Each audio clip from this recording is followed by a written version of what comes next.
आज का जो प्रसंग है यह बड़ा ही मोटिवेशनल है, बड़ा ही ज्ञानवर्धक है। प्रिय दर्शकों, एक कबूतर ने बताया कि यह 5 प्रकार की स्त्रियां घर में लक्ष्मी का स्वरूप होती हैं। जो भी मनुष्य इस कहानी को एक बार सुन लेगा उसके घर में कभी लड़ाई झगड़ा नहीं होगा। प्रिय दर्शकों, कहानी में आगे बढ़ने से पहले अगर आप हमारे चैनल पर पहली बार आए हैं तो चैनल को सब्सक्राइब करें, बेल आइकन ऑन करें, अच्छे कमेंट किया करें ताकि हर आने वाले वीडियो का नोटिफिकेशन सबसे पहले आपको मिले और प्रिय दर्शकों आप उसका फायदा उठा सकें।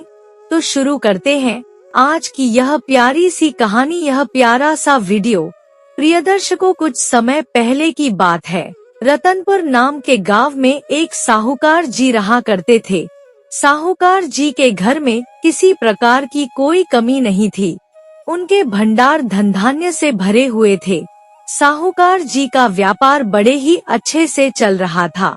गांव के सभी लोग और आसपास के नगर के भी सभी लोग साहूकार जी का बड़ा आदर सम्मान करते थे।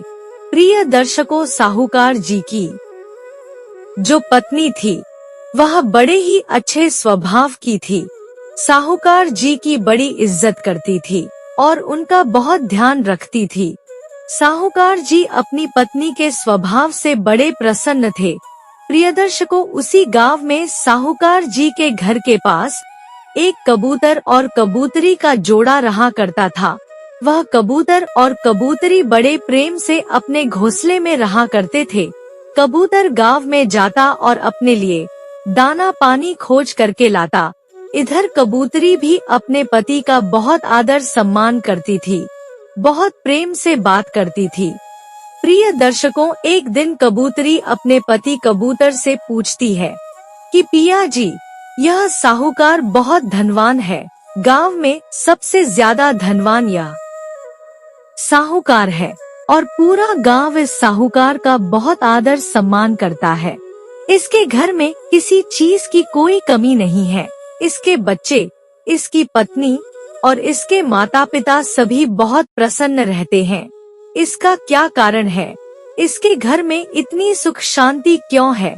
कभी कोई लड़ाई झगड़ा नहीं होता, ऐसा क्यों है स्वामी? तब प्रिय दर्शकों, कबूतर कहता है कि प्रिय, उसकी पत्नी में वह 5 प्रकार के लक्षण हैं, जिनके कारण उसकी पत्नी साक्षात लक्ष्मी का स्वरूप है। मैं तुम्हें कहानी एक सुनाता हूँ।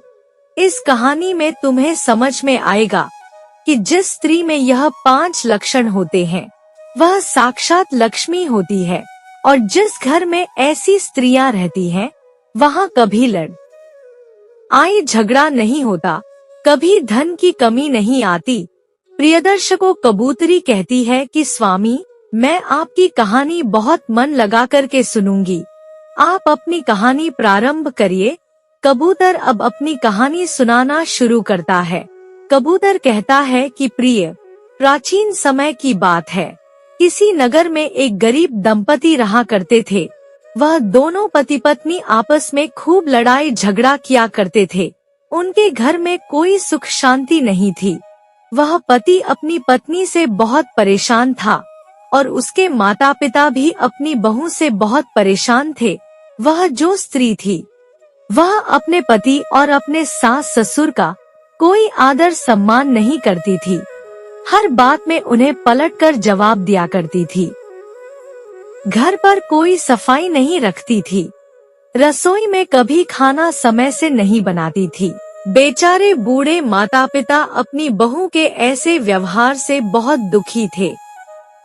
सवेरे लेट सोकर उठती, उसके बाद अपने श्रृंगार में लग जाती, अपने बच्चों का ध्यान नहीं रखती और कोई कुछ कहता तो उसे पलटकर 2 जवाब देती। इस प्रकार प्रिय दर्शकों, वह दंपति रह रहे थे। कबूतर आगे कहता है कि हे प्रिय, एक दिन की बात है। वह दोनों पति पत्नी किसी बात पर झगड़ा करने लगते हैं। कई देर तक उनका झगड़ा चलता है।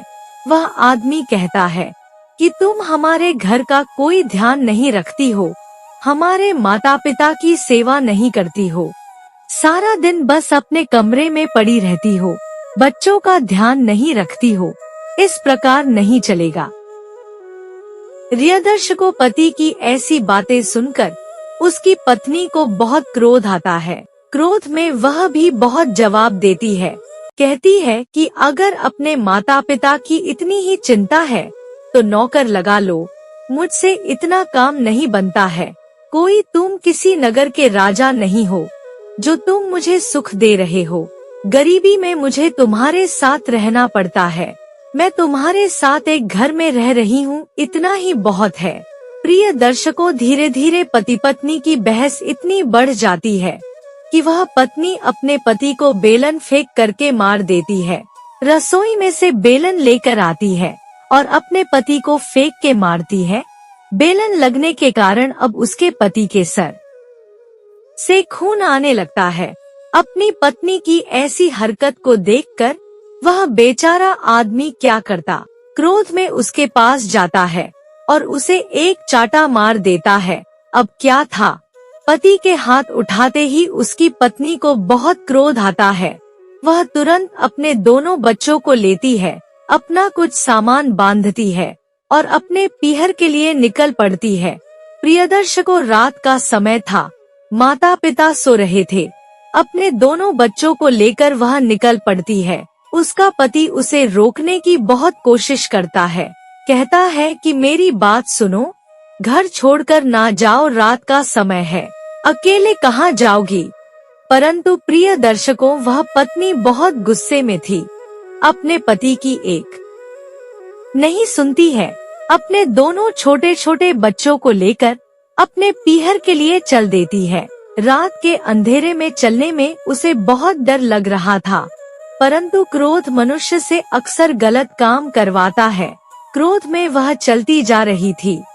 कुछ देर बाद जंगल का रास्ता आ जाता है। अब जंगल के रास्ते वह बेचारी स्त्री अपने दोनों बच्चों को लेकर जा रही थी।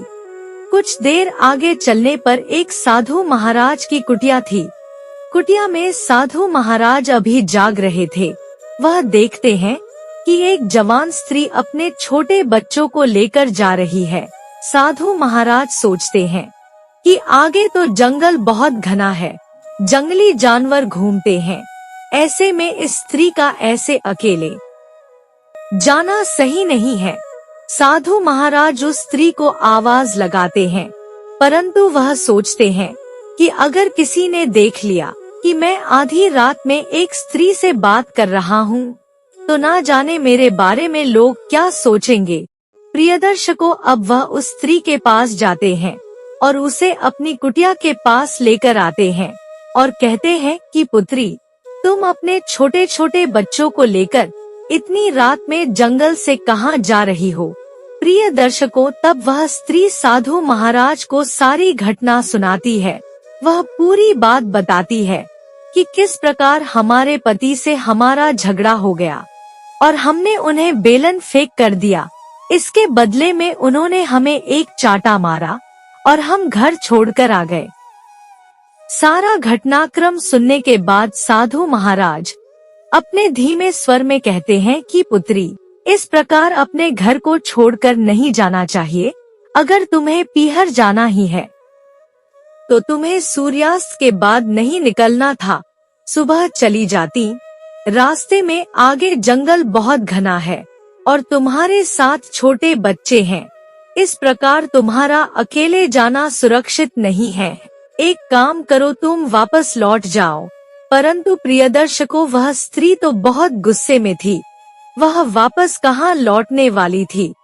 वह कहती है कि साधु महाराज, चाहे मेरे प्राण निकल जाएं, लेकिन मैं वापस तो नहीं लौटूंगी और कभी उस आदमी के घर नहीं जाऊंगी। तब साधु महाराज कहते हैं कि ठीक है पुत्री, आज रात तुम मेरी कुटिया में अंदर सो जाओ और मैं बाहर सो जाऊंगा। प्रियदर्शकों, कबूतर आगे कहता है कि हे प्रिय, अब साधु महाराज उस स्त्री और उसके बच्चों को अपनी कुटिया के अंदर सुला देते हैं और खुद कुटिया के बाहर आकर सो जाते हैं। अब अगला दिन होता है। दिन होते ही वह स्त्री जाग जाती है और अपने बच्चों को लेकर कुटिया से बाहर आती है। साधु महाराज अपनी कुटिया के बाहर साफ सफाई कर रहे थे।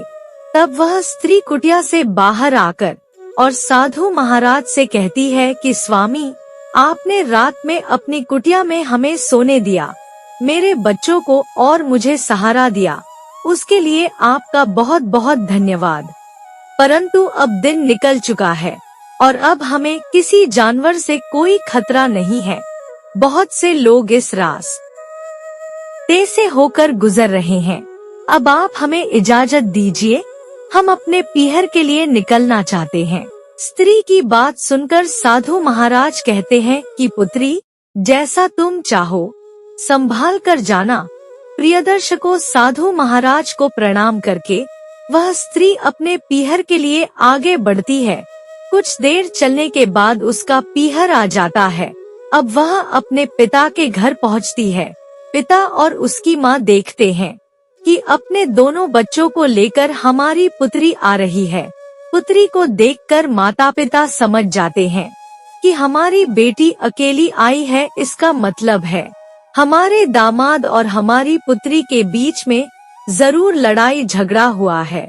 प्रियदर्शकों, अब उस स्त्री का भाई अपनी बहन को अंदर लेकर जाता है, उसका सामान लेकर जाता है और पूछता है कि बहन, तुम्हें छोड़ने जीजा जी नहीं आए, तुम अकेली क्यों आई हो?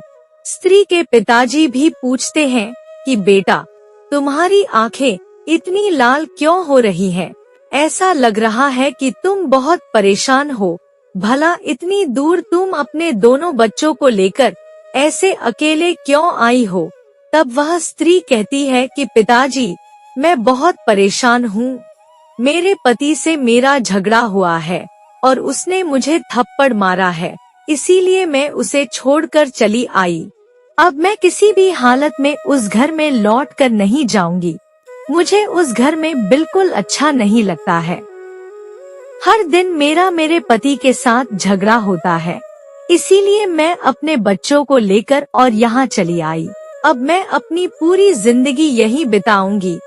प्रियदर्शकों, कबूतर आगे कहता है कि हे प्रिय, अपनी पुत्री की ऐसी बातें सुनकर उसके पिताजी हैरान रह जाते हैं। उसका भाई पूछता है कि बहन, जीजा जी ने तुम्हें थप्पड़ कैसे मारा? मैं उन्हें छोड़ूंगा नहीं। तब उसके पिता समझाते हैं कि बेटा, तुम शांत रहो, यह बहुत दूर से चलकर आ रही है, इस वक्त बहुत क्रोध में है, इस समय इससे बात करना सही नहीं है। जब किसी पति पत्नी के बीच में लड़ाई झगड़ा होता है तो दोनों ही अपनी गलती को छुपाते हैं और सामने वाले पर सारे आरोप लगाते हैं। इस तरह की स्थिति में हमें दोनों की बातें सुनना चाहिए। किसी एक की बात पर सुनने के बाद भरोसा नहीं करना चाहिए। तुम अपनी बहन को अंदर ले जाओ और उसे थोड़ा आराम करने दो। प्रिय दर्शकों, अपने पिता की बात सुनकर वह भाई अपनी बहन को और अंदर लेकर जाता है और कहता है कि बहन, अब तुम थोड़ा आराम करो, बहुत दूर से पैदल चलकर आ रही हो, तुम थक गई होगी। दर्शकों, इधर उस स्त्री के ससुराल में जब उसके सास ससुर सुबह जागते हैं तो वह आवाज लगाते हैं कि बहू कहाँ गई, और कोई बच्चा भी नहीं दिख रहा है। पूरे घर में वह अपनी बहू और अपने पोते पोती को ढूंढते हैं, परंतु पूरे घर में उन्हें कोई भी नहीं दिखता। पूरा घर शांत था, किसी की आवाज नहीं आ रही थी। तब वह अपने बेटे से पूछते हैं कि बेटा, बहू और पोते कहाँ गए हैं? हमने सुबह से उठकर उन्हें बहुत ढूंढा, परंतु वह तीनों कहीं नहीं मिले, क्या वह कहीं बाहर गए हैं? तब उनका बेटा कहता है कि पिताजी, रात के समय हमारी पत्नी के साथ झगड़ा हुआ था, जिसके बाद वह इस घर को छोड़कर जा चुकी है। तब उसके पिताजी कहते हैं कि पुत्र, क्या इतना बड़ा झगड़ा हो गया कि बहू घर छोड़कर चली गई? सच सच बताओ, पूरी बात क्या है? तब वह बताता है कि पिताजी, हमने हमारी पत्नी को थप्पड़ मार दिया था, जिसके कारण क्रोध में आकर वह घर छोड़कर चली गई। अब उसके पिताजी कहते हैं कि मूर्ख, क्या तुम्हें इतना नहीं पता कि पत्नी एक स्त्री घर की लक्ष्मी होती है और लक्ष्मी को कभी थप्पड़ नहीं मारा जाता। स्त्री अगर घर छोड़कर चली जाए तो वह घर नरक बन जाता है। हर घर में एक स्त्री होना अनिवार्य होता है। जिस घर में स्त्री नहीं होती उस घर में कोई सुखी नहीं रहता है, किसी को भोजन नहीं मिलता है। अब हमारा बुढ़ापा है, हमें इस बुढ़ापे में हमारे पोते पोती की जरूरत है। उनके बिना घर में हमारा मन नहीं लगता। और अब तो बहू भी चली गई है, घर का काम कौन करेगा, हमारा ध्यान कौन रखेगा। अब हम किसके साथ बैठेंगे, किससे बातें करेंगे। क्या तुमने हमारे बारे में एक बार भी नहीं सोचा? तुमने अपनी पत्नी को थप्पड़ मार कर बिल्कुल सही नहीं किया है। तब वह पुत्र कहता है कि पिताजी, आपको पूरी बात नहीं पता है। क्या आप जानते हैं उसने हमें बेलन फेंक कर मारा, हमें गाली दी। क्या इतना होने के बाद भी हमें चुपचाप खड़े रहना था? तब उसके पिताजी कहते हैं कि पुत्र, अगर कोई स्त्री गलती करती है, गाली देती है, तुम्हें मारती है, इसका यह मतलब है कि उसमें ज्ञान नहीं है। उसे ज्ञान की जरूरत है, उसे सत्य मार्ग दिखाना अनिवार्य होता है। परंतु तुमने उस पर हाथ उठाया, उसे मार कर भगा दिया। अगर इस प्रकार तुम अपनी पत्नी का अपमान करोगे तो तुम कभी सुखी नहीं रहोगे। पत्नी अगर गलती करती है तो पति को उसे समझना चाहिए, उसकी गलती का उसे एहसास कराना चाहिए। परंतु तुमने उसे थप्पड़ मार दिया। जिस स्त्री को तुमने अपनी पत्नी बनाकर अपने घर में लाए हो, उसे प्यार से रखना, उसका सम्मान करना, उससे प्रेम से बातें करना, यह एक पति का कर्तव्य होता है। उसे अपने ससुराल में किसी प्रकार का कोई दुख नहीं होना चाहिए, यह हमारा कर्तव्य है। अगर वह तुम्हें छोड़कर जा रही थी तो तुम्हें उसे रोकना चाहिए था, उसके पैरों में गिरना चाहिए था और उससे माफी मांगना चाहिए था। परंतु तुमने क्या किया, उसे भगा दिया। वह रात में अकेली दोनों बच्चों को लेकर चली गई। हमारे पोते और पोती कैसे होंगे, क्या तुम्हें इस बात की भी चिंता नहीं? तुम कैसे पिता हो जो अपनी संतान को आधी रात में अकेले जाने दिया? क्या तुम जानते नहीं कि तुम्हारे ससुराल के रास्ते में जंगल पड़ता है? जंगल के रास्ते तुम्हारी पत्नी आधी रात को जा रही थी और तुमने कुछ नहीं किया। अब अगर तुम अपने पिता और अपनी माँ को जीवित देखना चाहते हो तो तुरंत अपने ससुराल जाओ और अपनी पत्नी को पूरे सम्मान के साथ वापस लेकर आओ। अगर तुमने ऐसा नहीं किया तो हम दोनों तुम्हें छोड़कर चले जाएंगे। उसके बाद सारा जीवन अकेले ही बिताना। प्रियदर्शकों, कबूतर आगे कहता है कि हे प्रिय, अब वह बेचारा आदमी क्या करता? अपने माता पिता की बातें सुनने के बाद उसे अपनी गलती का पछतावा होता है। वह कहता है कि पिताजी, आप चिंता न करें, मैं तुरंत जाता हूँ और अपनी पत्नी को और अपने बच्चों को वापस लेकर आता हूँ। प्रिय दर्शकों, वह आदमी अपने घर से निकल पड़ता है। उसी रास्ते से वह होता हुआ अपने ससुराल जा रहा था। इधर उसकी पत्नी अपने पीहर में आराम से बैठी हुई थी। कुछ देर आराम करने के बाद जब उसके पिता पूछते हैं कि पुत्री, अब तुम हमें सच सच बताओ कि तुम अपने पति का घर छोड़कर क्यों आई हो? इतनी छोटी बात पर दामाद जी तुम्हें थप्पड़ नहीं मार सकते, जरूर तुमने भी कुछ गलती करी होगी। तब वह पुत्री कहती है कि पिताजी, आपको तो हमेशा मेरी ही गलती दिखाई देती है। मुझे थप्पड़ मारा गया, मेरी कोई गलती नहीं थी। मैं पूरा दिन घर में काम करती हूँ, अपने सास ससुर की सेवा करती हूँ, बच्चों का ध्यान रखती हूँ, अपने पति के लिए भोजन बनाती हूँ, परंतु उसके बाद भी मुझे थप्पड़ मार के घर से निकाल दिया गया। क्या इसके बाद भी आपको मेरी गलती दिखाई देती है? अगर ऐसा है तो मैं आपका घर भी छोड़कर चली जाती हूँ। लगता है आपको मेरे यहाँ रहने से बहुत परेशानी है, मैं जाकर कहीं आत्महत्या कर लूंगी। तब उसके पिता कहते हैं कि पुत्री, ऐसी बातें क्यों करती हो? भला किसी पुत्री से किसी पिता को परेशानी होती है? मैं तो बस यह चाहता हूँ कि तुम्हारा घर बसा रहे, तुम अपने घर में अपने ससुराल में सुखी रहो, तुम्हारे बच्चे खुश रहें। परंतु इस प्रकार अपने पिता के घर पर जाकर रहना किसी स्त्री को शोभा नहीं देता है। जब तक हम हैं, तब तक तो तुम रह लोगी, परंतु उसके बाद तुम्हारा भाई और तुम्हारी भाभी क्या तुम्हें प्रेम से रखेंगे? क्या यह समाज तुम्हें सुख से रहने देगा? जरा इस बात पर सोचो। प्रिय दर्शकों, इधर वह आदमी अपनी पत्नी को लेने के लिए ससुराल के लिए चल रहा था। तभी वह जंगल के रास्ते गुजरता है। जंगल में उसे दिखाई देता है कि उसकी छोटी सी पुत्री की पायल रास्ते में पड़ी हुई है। अपनी पुत्री की पायल को देखकर वह बहुत घबरा जाता है। सोचता है कि कहीं मेरे बच्चों के साथ कुछ गलत तो नहीं हुआ, कहीं कोई जंगली जानवर ने मेरे बच्चों को नुकसान तो नहीं पहुंचा दिया। प्रिय दर्शकों, तब वह साधु महाराज आते हैं और कहते हैं कि पुत्र, तुम क्यों रो रहे हो? तुम बहुत परेशानी में नजर आते हो, क्या समस्या है, हमें बताओ। तब वह आदमी बताता है कि गुरुजी, यह मेरी पुत्री की पायल है। रात्रि में मेरी पत्नी मेरे बच्चों को लेकर और अपने पीहर के लिए निकली थी।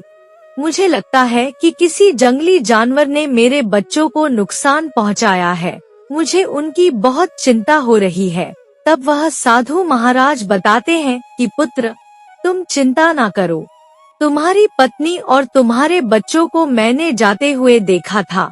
मैंने उन्हें रात्रि के समय अपनी कुटिया में रोक लिया था और सुबह होने पर ही उन्हें जाने दिया। तुम्हारी पत्नी और तुम्हारे बच्चों को कोई नुकसान नहीं हुआ है।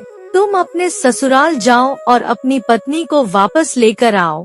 प्रिय दर्शकों, कबूतर आगे कहता है कि हे प्रिय गुरुजी की ऐसी बातें सुनकर वह आदमी बहुत प्रसन्न होता है। उसे अब अपनी गलती का एहसास भी हो चुका था। अब वह भागता हुआ अपने ससुराल जाता है। ससुराल में अपने पति को आया हुआ देख वह स्त्री अपने बच्चों से कहती है कि जाओ, तुम्हारे पिता आ गए, उनसे मिल लो। इतना कहकर वह स्त्री अंदर अपने कमरे में चली जाती है। अपने दामाद को आया हुआ देख स्त्री के माता पिता उसका स्वागत करते हैं और कहते हैं कि बेटा आओ बैठो, बड़े दिनों बाद आना हुआ। इस प्रकार की बातें करने के बाद प्रियदर्शकों, रात्रि का समय हो जाता है। वह दोनों सोचते हैं कि हमारे दामाद बहुत चल कर आए हैं, अब हमें रात्रि में कोई बात नहीं करनी चाहिए, सुबह उठने के बाद आराम से बात करेंगे। प्रियदर्शकों, अब अगला दिन होता है और अगले दिन वह सास ससुर अपने दामाद से कहते हैं कि पुत्र, हमारी पुत्री बता रही थी कि आपने उसे थप्पड़ मारा और घर से निकाल दिया। तब वह दामाद कहता है कि पिताजी, भला मैं अपनी पत्नी को बिना बात के थप्पड़ क्यों मारूंगा? लगता है उसने आपको सारी बात नहीं बताई, गलती तो उसी की थी। तब ससुर कहते हैं कि बेटा, परंतु वह तो कह रही थी कि उसकी कोई गलती नहीं थी, आपने बिना बात के उसे थप्पड़ मार के घर से निकाल दिया। उसने तो हमें उसकी कोई गलती नहीं बताई, आप पूरी बात बताइए। तब वह दामाद कहता है कि पिताजी, आपकी बेटी घर का कोई कार्य नहीं करती है, सारा दिन आराम करती रहती है, मेरे माता पिता से पूरे दिन लड़ाई झगड़ा करती है, बच्चों का ध्यान नहीं रखती है। इन्हीं सारी बातों को लेकर उस रात्रि हमारा झगड़ा हुआ। मैंने आपकी बेटी से कहा कि तुम्हें सबका ध्यान रखना चाहिए, घर का कार्य करना चाहिए। इस बात पर उसे क्रोध आ गया और उसने बेलन फेंक कर मेरे सर में मार दिया। आप मेरी चोट का निशान देख सकते हैं। इस बात पर मुझे बहुत बुरा लगा। ऐसी हरकत को देखकर मुझे भी क्रोध आ गया और मैंने एक थप्पड़ मार दिया। अब आप बताइए पिताजी, इसमें मेरी क्या गलती है? मैंने इसे रोकने का भी प्रयास किया, परंतु यह घर छोड़कर आधी रात को चली आई। प्रिय दर्शकों, अब वह पिता अपनी पुत्री से कहता है कि बेटा, क्या दामाद जी सत्य बोल रहे हैं? परंतु वह स्त्री कुछ नहीं कहती है, चुपचाप खड़ी रहती है। तब उसके पिताजी समझ जाते हैं कि गलती हमारी पुत्री की है। अब उसके पिताजी कहते हैं कि बेटा, आपने पति को मारा है, गाली दी है, यह बिल्कुल भी सही बात नहीं है। एक स्त्री तो घर की लक्ष्मी होती है और भला लक्ष्मी अपने पति को मारेगी तो किस प्रकार चलेगा। तुम्हें अपने पति की इज्जत करनी चाहिए, उसका सम्मान करना चाहिए, अपने सास ससुर की सेवा करनी चाहिए, घर को साफ रखना चाहिए, भोजन में स्वादिष्ट पकवान बनाकर अपने पति को खिलाना चाहिए, अपने बच्चों की परवरिश बहुत अच्छे से करनी चाहिए। अगर तुम इस प्रकार घर का ध्यान रखोगी, भगवान की पूजा करोगी, अपने ससुराल में सभी को प्रसन्न रखोगी तो तुम्हारा जीवन भी बड़ा सुखी रहेगा। बुढ़ापे में तुम्हें कोई कष्ट नहीं मिलेगा। तुम्हारे पति तुमसे बहुत प्रेम करते हैं। तुम्हारे सास ससुर ने तुम्हें लेने के लिए इन्हें भेजा है, तो भला बताओ तुम्हारे सास ससुर तुमसे कितना प्रेम करते होंगे। तुम्हारे बच्चे इतने सुंदर हैं, इन्हें अच्छी परवरिश दो, अपने घर में जाकर सुख से रहो। हमें और क्या चाहिए? हमने तुम्हारा विवाह कर दिया, परंतु उस विवाह में सुखी रहना, अपने ससुराल वालों के साथ मिलकर रहना, यह तुम्हारा काम है। अगर तुम इस प्रकार लड़ाई झगड़ा करोगी तो तुम्हें दुख के अलावा कुछ नहीं मिलेगा। प्रिय दर्शकों, अपने पिता की बात सुनकर वह पुत्री रोने लगती है। उसे अपनी गलती का एहसास हो चुका था। उसके पिता कहते हैं कि बेटा, अपने पति के साथ अपने ससुराल जाओ, प्रेम से रहो, उनकी इज्जत करो। ऐसी बातें सुनकर प्रिय दर्शकों, वह स्त्री अपने पति से माफी मांगती है और अपने बच्चों को लेकर अपने पति के साथ चल पड़ती है। अपनी बेटी को खुश देखकर उसके पिता, उसकी माँ और उसके भाई भी बहुत प्रसन्न होते हैं। अब वह दोनों पति पत्नी अपने बच्चों को लेकर अपने घर के लिए निकल पड़ते हैं।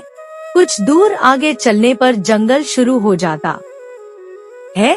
जंगल में वह स्त्री अपने पति से कहती है कि स्वामी, आपने बहुत अच्छा किया जो आप मुझे लेने आ गए।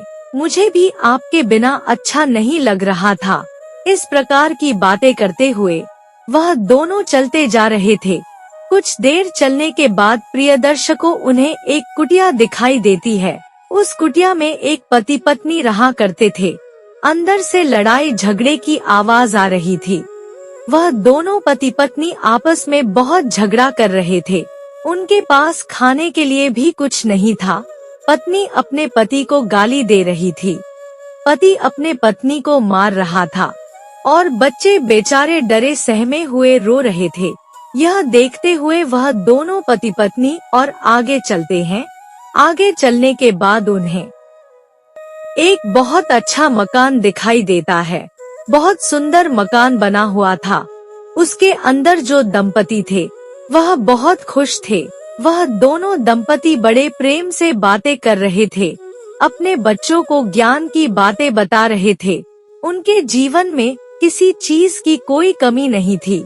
गाड़ी, मकान, अन्य धन, सब के भंडार उनके घर में भरे हुए थे। उस घर को देखकर वह स्त्री बहुत प्रसन्न होती है। अब कुछ देर आगे चलने के बाद वहीं साधु महाराज का आश्रम आ जाता है। साधु महाराज को देखकर वह दोनों निर्णय लेते हैं कि चलो प्रिय, कुछ देर साधु महाराज से मिल लेते हैं। इन्होंने तुम्हारी बहुत सहायता करी थी। प्रिय दर्शकों, साधु महाराज अपनी कुटिया के बाहर ध्यान अवस्था में बैठे हुए थे। कुछ देर बाद वह अपनी आंखें खोलते हैं तो देखते हैं कि यह तो वही स्त्री है जो उस रात अपने बच्चों को लेकर जा रही थी। साधु महाराज कहते हैं कि बेटा कैसे हो? तब वह स्त्री कहती है कि साधु महाराज, आपने उस दिन भी मुझे समझाया था, परंतु मुझे समझ में नहीं आया। अब मैं अपने पति के साथ अपने घर जा रही हूँ, हमें आशीर्वाद दीजिए। साधु महाराज उस स्त्री को आशीर्वाद देते हैं। वह स्त्री आगे पूछती है कि साधु महाराज, जब हम जंगल से चलते हुए आ रहे थे तब हमें एक कुटिया दिखाई दी जिसमें पति पत्नी झगड़ा कर रहे थे। उनके पास खाने के लिए अन्य भी नहीं था, बहुत ही गरीब थे, उनके बच्चे रो रहे थे। और उसके बाद हमने एक बहुत ही अच्छा सुंदर मकान देखा जिसमें वह दोनों पति पत्नी बहुत प्रेम से बातें कर रहे थे। उनके बच्चे बहुत प्रसन्न थे और वह स्वादिष्ट पकवान खा रहे थे। उनके घर में किसी चीज की कोई कमी नहीं थी। साधु महाराज, मैं यह जानना चाहती हूँ कि भला दोनों दंपति अपना जीवन इस प्रकार कैसे बिता रहे हैं। एक तरफ तो दंपति लड़ाई झगड़ा कर रहे हैं, उनके घर में बहुत गरीबी है, और दूसरी ओर वह दंपति बहुत धनवान है, उनके घर में कोई कमी नहीं है। बड़े प्रेम से वह दोनों रह रहे हैं।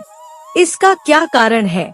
अब प्रिय दर्शकों, उसे स्त्री की बातें सुनकर साधु महाराज कहते हैं कि बेटा, वह कुटिया और वह मकान तुम्हें ज्ञान देने के लिए मैंने ही अपने मंत्रों से उत्पन्न किए हैं। मैं तुम्हें बताना चाहता था कि किस प्रकार एक स्त्री अपने घर को नर्क बना सकती है और किस प्रकार एक स्त्री अपने घर को स्वर्ग बना सकती है। स्त्री घर की लक्ष्मी होती है। घर को किस मार्ग पर लेकर जाना है, यह एक स्त्री के हाथ में होता है। जो तुमने कुटिया देखी, उसमें जो स्त्री रहती है वह दिन रात लड़ाई झगड़ा करती है, अपने पति का आदर सम्मान नहीं करती है, उसे गाली देती है, अपने बच्चों का ध्यान नहीं रखती है, जिसके कारण उसके घर में गरीबी है, लड़ाई झगड़े होते हैं और वह बहुत ही दुखी है। दूसरी ओर जो तुमने मकान देखा, उसमें जो स्त्री रहती है वह अपने पति का बहुत आदर सम्मान करती है, अपने बच्चों का ध्यान रखती है, घर में पूजा पाठ करती है, घर की सफाई करती है, सुबह जल्दी उठकर सभी के लिए स्वादिष्ट पकवान बनाती है। इस कारण उसके घर में सुख शांति है, धन दौलत है, उनके घर में किसी प्रकार की कोई कमी नहीं है। जिस स्त्री में यह 5 लक्षण होते हैं, वह स्त्री घर को स्वर्ग बना देती है और उनके घर में कभी किसी प्रकार की कोई कमी नहीं आती। तब वह स्त्री पूछती है कि साधु महाराज, वह 5 लक्षण कौन से हैं? मुझे बताइए। प्रिय दर्शकों, अब साधु महाराज उस स्त्री को 5 लक्षणों के बारे में बताते हैं। साधु महाराज कहते हैं कि बेटा, सबसे पहला लक्षण यह होना चाहिए कि वह स्त्री सुबह जल्दी उठे और भगवान की पूजन करे, घर की सफाई करे, अपने बच्चों का ध्यान रखे। जो स्त्री देर से उठती है, अपने बच्चों का ध्यान नहीं रखती है, घर की सफाई नहीं करती, ऐसी स्त्री के घर में दरिद्रता आती है और कभी लक्ष्मी नहीं आती। परंतु जो स्त्री जल्दी उठकर अपने बच्चों को नहलाती है, उनका ध्यान रखती है, घर की सफाई करती है, भगवान की पूजन करती है और स्वादिष्ट पकवान बनाती है, उसके घर में सब सुखी रहते हैं। माता लक्ष्मी का वास सदा उसके घर में रहता है। दूसरा लक्षण यह होना चाहिए कि वह स्त्री अपने पति का, अपने सास ससुर का आदर करे, सम्मान करे, उनसे प्रेम से बात करे। जो स्त्री अपने पति का सम्मान नहीं करती है, उसके घर में कभी सुख शांति नहीं आती, हमेशा लड़ाई झगड़े होते रहते हैं। और जो स्त्री अपने पति का सम्मान करती है, उसके घर में हमेशा सुख शांति रहती है, हमेशा प्रेम बना रहता है। तीसरा लक्षण है कि अपने घर आए मेहमान का और गरीब का सम्मान करना। जो स्त्री अपने घर आए गरीब का सम्मान करती है, उसे दान दक्षिणा देती है, उसके घर में हमेशा लक्ष्मी का वास रहता है, उसके घर के अन्य धन के भंडार कभी खाली नहीं रहते। जो स्त्री अपने घर आए अतिथि का स्वागत करती है, उसे बैठा कर चाय नाश्ता देती है, उसके घर में सदैव माँ लक्ष्मी का वास रहता है। चौथा लक्षण है भगवान की पूजा करना। जो स्त्री अपने घर में भगवान की आराधना करती है, भगवान की पूजा करती है, तो भगवान सदैव उसके घर में सुख शांति बनाए रखते हैं। और जो स्त्री अपने घर में कभी कोई भगवान की पूजा नहीं करती, उसके घर में नकारात्मक ऊर्जा का वास हो जाता है। 5वां लक्षण होता है अपने सास ससुर को इज्जत देना, उनका सम्मान करना और उनकी सेवा करना। घर के बुजुर्ग साक्षात भगवान का स्वरूप होते हैं। जो स्त्री अपने घर के बुजुर्ग का आदर सम्मान करती है, उनकी सेवा करती है, ऐसी स्त्री के घर में सदैव लक्ष्मी का वास होता है। और जो स्त्री अपने सास और ससुर को अपने घर के बुजुर्गों को गाली देती है, उन्हें तड़पाती है, उन्हें समय से भोजन नहीं देती, ऐसी स्त्रियों के घर में हमेशा लड़ाई झगड़े होते हैं, वह सदैव गरीब रहते हैं। साधु महाराज की बातें सुनकर वह स्त्री बहुत प्रसन्न होती है और कहती है कि साधु महाराज, यह 5 लक्षण मैं अपने अंदर अवश्य लेकर आऊंगी। आपने जैसा बताया है मैं वैसा ही करूंगी। साधु महाराज का आशीर्वाद लेने के बाद अब वह पति पत्नी अपने बच्चों को लेकर और अपने घर आ जाते हैं। प्रिय दर्शकों, अब घर पर आकर वह स्त्री अपने सास ससुर को प्रणाम करती है, माफी मांगती है, अपने पति से माफी मांगती है और उसी पल से उसका स्वभाव बदल जाता है। अब वह अपने घर को साफ करती, अपने सास और ससुर की सेवा करती, समय से भोजन देती, पति से प्रेम से बात करती और बच्चों को बहुत अच्छे संस्कार देती। धीरे धीरे उसके घर में लक्ष्मी का वास होने लगा। उसका पति बहुत तरक्की करने लगा और वह बहुत धनवान हो गए। प्रिय दर्शकों, इतनी कहानी कबूतर अपनी पत्नी कबूतरी को सुनाता है और कबूतरी को सारी बात समझ में आ जाती है। तो प्रिय दर्शकों, हमारी आज की यह कहानी यहाँ समाप्त होती है। हम उम्मीद करते हैं कि आपको हमारी आज की यह कहानी पसंद आई होगी और आप इससे ढेर सारी प्रेरणाएं लेंगे। मिलते हैं अगली ज्ञान चर्चा के साथ अगले वीडियो में। तब तक के लिए नमस्कार, धन्यवाद।